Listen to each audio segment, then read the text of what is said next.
भीम जाकर बाहर हिडिंबा को बाहर कौन जातक देखिए बाहर ना जाति देखिए बाहर ना यौतुक देखिए बाहर आज आम बहार कौन देखुचे जाति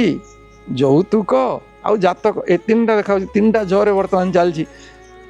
जाति जातक यौतुक आउ जितेबाला अर्जुन उलुपी को बाहर ना से जाति थिला ना से यौतुक थिला ना से जातक थिला।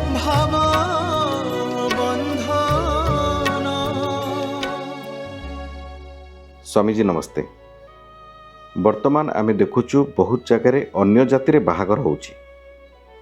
अन्य जाति बाहा हवा द्वारा क्या बासंद करा जाउची क्या बहुत हैरान भी करा जाउची। तेबे अन्य जाति बाहा हेबा शास्त्रीय ना अशास्त्रीय? आमे सबु बेले जहा विचार करिवा ताहा प्रमाण आधारित हेले भल। तो आमर जो प्रमाण कथा कुहाई से प्रमाण भितरे शब्द प्रमाण होची शास्त्र प्रमाण, ऐतिह्य प्रमाण होची इतिहास प्रमाण। ए दुईटी प्रमाण आधार आम विवेचना करिवा। आपण मते प्रथम प्रश्न कले जे आज आमे भिन्न जाति रे विवाह देखुचे। प्रथम कथा हला वैदिक विचार रे कौन से जाति व्यवस्था नथिला। वैदिक विचार होची वर्ण व्यवस्था। जड़े जन्मरू एक भिन्न वर्ण रे जन्म ग्रहण करि पारे किंतु तार गुण कर्म स्वभाव अनुसार वर्ण क्या कहते वर्ण वृणुत हे निरुक्त रे कहुई वर्ण क्या कह जाए वर्ण वर्ण करा जाउथुवा कारण ताको वर्ण बोली कह जाए। मनीष सामाजिक दायित्व को निर्वाह करने निमंते जो वृत्ति को चयन करे ताकू सही वर्णर अंतर्गत बोली स्वीकार करा जाए। तेणु ये होची गोटे सामाजिक विभाजन जे आम दायित्व दृष्टि पिता अध्यापना करथिले पुत्र एडमिनिस्ट्रेशन कथा बुझीपारे प्रशासन हो पारे पुत्र पिता अध्यापक हो पारती पुत्र प्रशासक हो पारे पिता प्रशासक हो पारती पुत्र व्यवसाय भी करें। ये तो कर्म बदली गले वर्ण बदली जाए। तो भारतीय व्यवस्था थिला विवाहर मुख्य कौन विवाहर मुख्य थिला जेतेबेले उभयंकर वर्ण समान हो अर्थात उभयंकर वृत्ति समान हो गुण कर्म स्वभाव समान हो। किए कौ परिवार रे जन्म हैला आ जाति जो आपण कहउचंती जाति तो न्याय दर्शन दृष्टि देखिले आकृतिर लिंगम जाति आख्या। आकृति हूँ गोटे जातिर चिन्ह। गाई गोटे जाति छेड़ी गोटे जाति कुकुर गोटे जाति घुषरी गोटे जाति। तेणु से दृष्टि तो भिन्न जाति विवाह हो पारनी मनुष्यटे मनुष्य को बाहा। तो आमे देखा जे भिन्न भिन्न वर्ण विवाह कथा।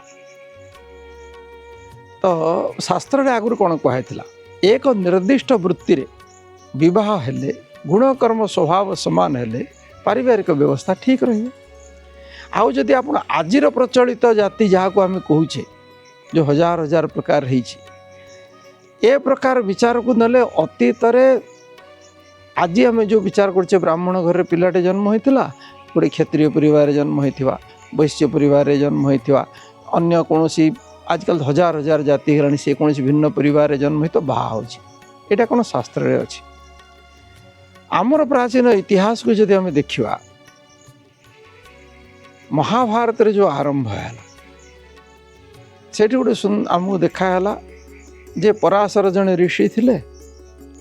सी जड़े विवाह कले मत्स्यगंधा सी जड़े धीवर कन्या थिले। अच्छा उभयंकर जदि आजिर दृष्टि आम विचार करवा तो उभयंकर जाति तो एक नथिला। ता परवर्ती काल रे ये जो भरत वंश आम कहूचे जजाति भी जितेबाला आरंभ है जजाति बाहा हेले से क्षत्रिय राजा थिले किंतु से क्या बाहा हेले ना शुक्राचार्य कन्या को बाहा हेले सी असुर मान गुरु ब्राह्मण थिले ये तो क्षत्रिय थिले उच्च वर्ण बाहा हेले कोठी कोठी अनुलोम विवाह प्रतिलोम विवाह कथा भी कह जाए। अनुलोम प्रतिलोम विवाह भितर कौन ना वरर वर्ण उत्कृष्ट हो कन्यार वर्ण निकृष्ट हो तो ये अनुलोम विवाह। जोठे बरर वर्ण निकृष्ट हो कन्यार वर्ण उत्कृष्ट हो से प्रतिलोम विवाह ये कथा भी भिन्न भिन्न शास्त्र अच्छी। आम जदि ये देखा शुक्राचार्य ब्राह्मण वर्गर तांको कन्या देवयानी ता सहित विवाह है सेमती जजाति विवाह शर्मिष्ठा सागर होता किंतु सी थे असुर जातिर भिन्न। तेणु ये सबू आम पुराण को जदि आम देखा से विवाह आमको मिले जदि समाज समस्त विषय पुराण लिखा होता अतीत हुए तो बहुत मिली था कि जी लिखाई से मिलूँ से भाई आम जदि आग को बढ़ा से मत्स्यगंधा सहित विवाह शांतनु फेर शांतनु तो क्षत्रिय थे मत्स्यगंधा तो धीवर कन्या थे से तो विवाह होता सेठू तो आम महाभारत युद्ध पर्यंत वंश परंपरा निरंतर भाव में पाइले आहरी जदि अनेक ग्रंथ देखा रामायण रे ऋष्य संगर बाहागर कथा अच्छी ऋषिपुत्र थे शांता क्षत्रिय कन्या थे शांता सहित पाणी ग्रहण होता तो ये कथा तो रामायण रे दृष्टांत देखा मिले बहुत जगार आपड़ जदि अतीत प्रमाण जदि देखिए तो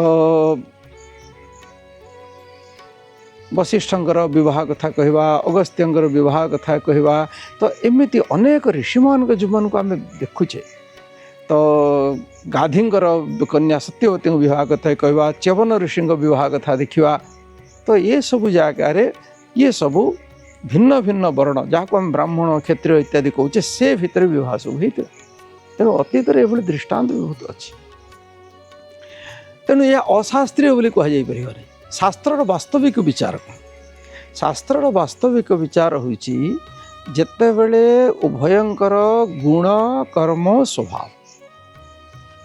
ये गुण कर्म स्वभाव जदि मिसिला कर्म भितर वृत्ति आसला तेणु गुण कर्म आधार वृत्ति आधार वर्ण आसला।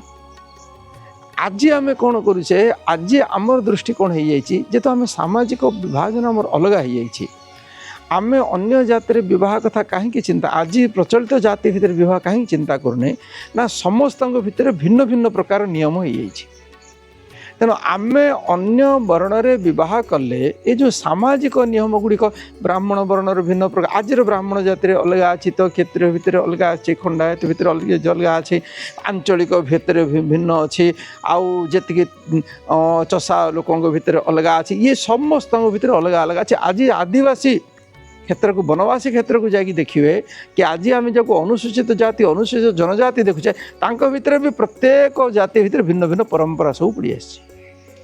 तेणु आज ये समस्या बेसी उग्र भाव में आमको देखा ना वैदिक विचार है पुरुषटीए महिला को विवाह कर महिलाटीए पुरुष को विवाह कर एवं सेमानकर गुण कर्म स्वभाव समान थी ताको जदि आम वैदिक विचार को देखा तो डाक्तरटीए डाक्तर को बाहाव पुरुषटीए महिला को डाक्तर पेशार थे सेमती अध्यापना क्षेत्र में पुरुषटीए महिला को प्रशासन क्षेत्र में पुरुषटीए महिला को बाहाव तो ये भाव में जितेबाला ये सुविधा कौन हम उभयंकर वृत्ति समान हेले सेमानकर विचार ता सहित गुण भी समान हवा दरकार माने समान प्रोफेशन रे समान वृत्ति भितर रहीकि जदि कहार दबार गुण थी क्या नवा दी जन जाक अध्यापना क्षेत्र रहिले किंतु जनकर विद्या दान करिवार अच्छी जनकर विद्या बिक्री करिवार अच्छी ये दान कले सी झगड़ा कर सी दान कले ये झगड़ा कर तेज समस्या हम अनेक जिनस मिसवा कथा जड़े माता पिता प्रति संवेदनशील वृत्ति तो सामान है कि जड़े माता पिता प्रति बेसी संवेदनशील जड़े केवल स्वार्थ वृत्ति थे ये गुण मिसिलानी तेणु आम ऋषि मैंने कही उत्तम विवाह कौटा उत्तम विवाह से वर्ण देखु नथिले अर्जुन एबे भीम जाकर बाहर हिडिंबा को बाहर कौन जातक देखिए बाहर ना जाति देखिए बाहर ना यौतुक देखिए बाहर आज आम विवाह कौन देखुचे जाति यौतुक आउ जातक ए तीन टा देखा तीन टा जरे बर्तमान चलती जाति जातक यौतुक आउ जेतेबेले अर्जुन उलुपी को बाहर ना से जाति थिला ना से यौतुक थिला ना से जातक थिला तेणु जाति जातक यौतुक ये तीन टा जाक कौन सी अवैधिक जाति जातक यौतुक ये तीन टा जाक अवैधिक ये कौन सी वैदिक परंपरा नुहे आप मत पचारे शास्त्रीय विचार कौन शास्त्र विचार होची गुण कर्म स्वभाव 8 प्रकार विवाह कथा मनुस्मृति कहु तो ये सब भितर एमती कहुए जे आपण को ये प्रचलित जाति भितर सबु जगह गुण कर्म स्वभाव एवं से निर्णय आचार्य मान भीतर होता विचार माने आउ से सबुठ मुख्य दायित्व कौन थिला से चयन थिला जे पुओटीए झील को चयन कर झीलटीए पुओ को चयन कर माता पिता जातक देखी हिसाब कर ये प्राचीन परंपरा नाला माता पिता स्वीकृति थिला प्रथम से निर्णय करते मु कहा सांगे जीवन में चलि आईटा भी एमती रास्तार घाटे देखाई बाहा सी विचार कराला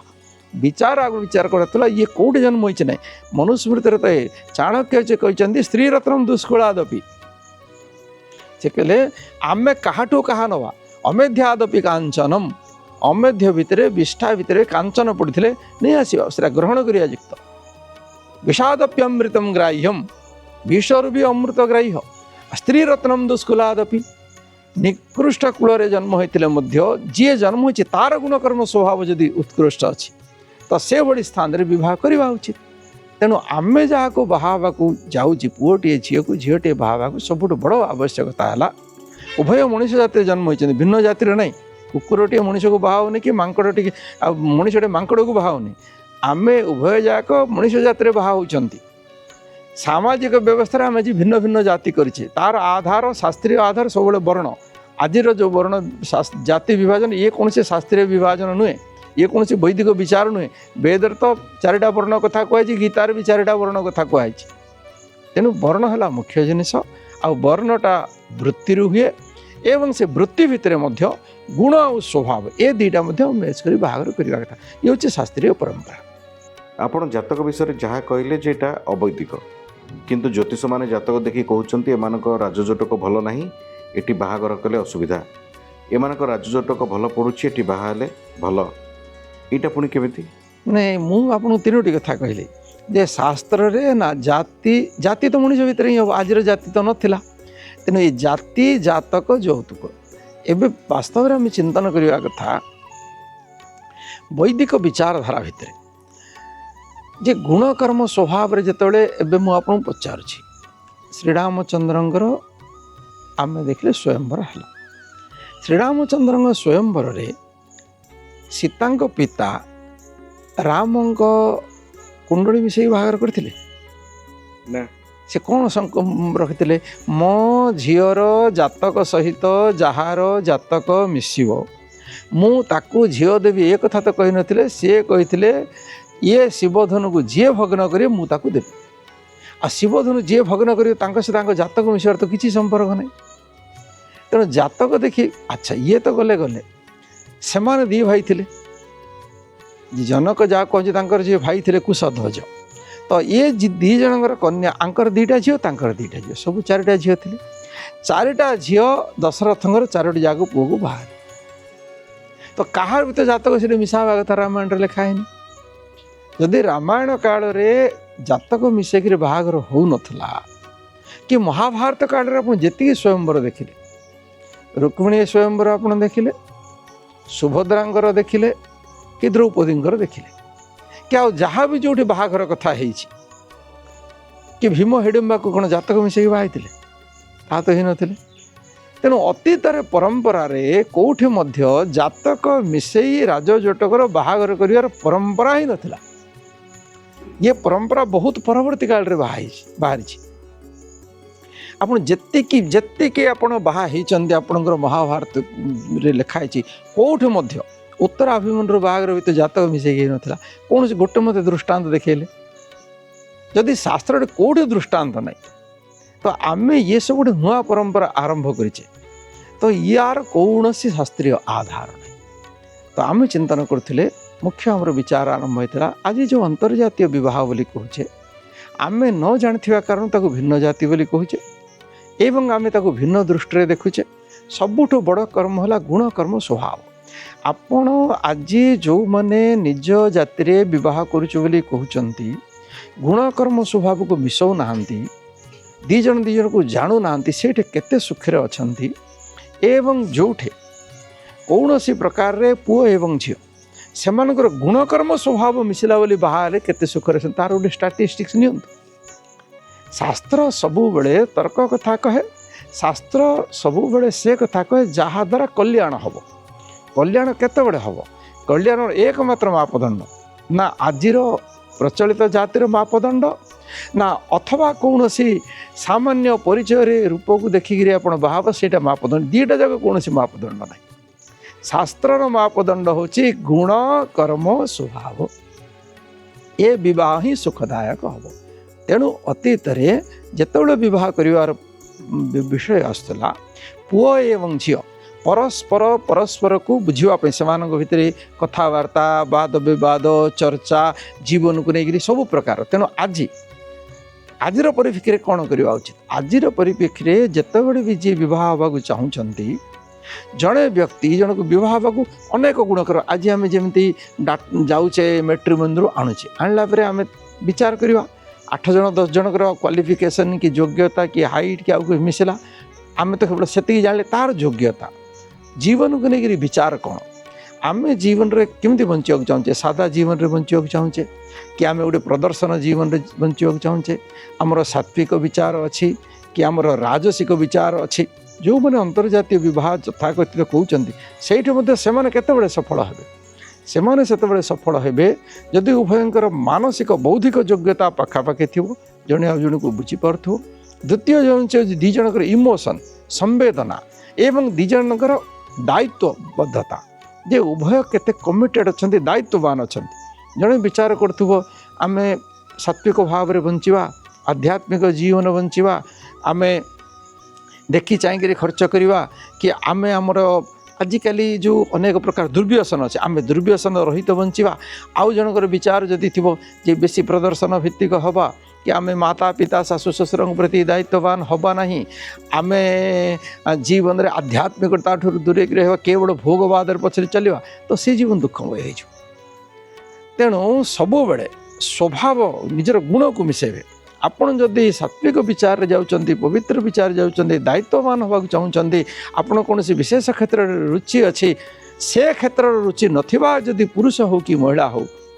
विरुद्ध गुण कर्म स्वभाव में विवाह हेबे तेबे आपण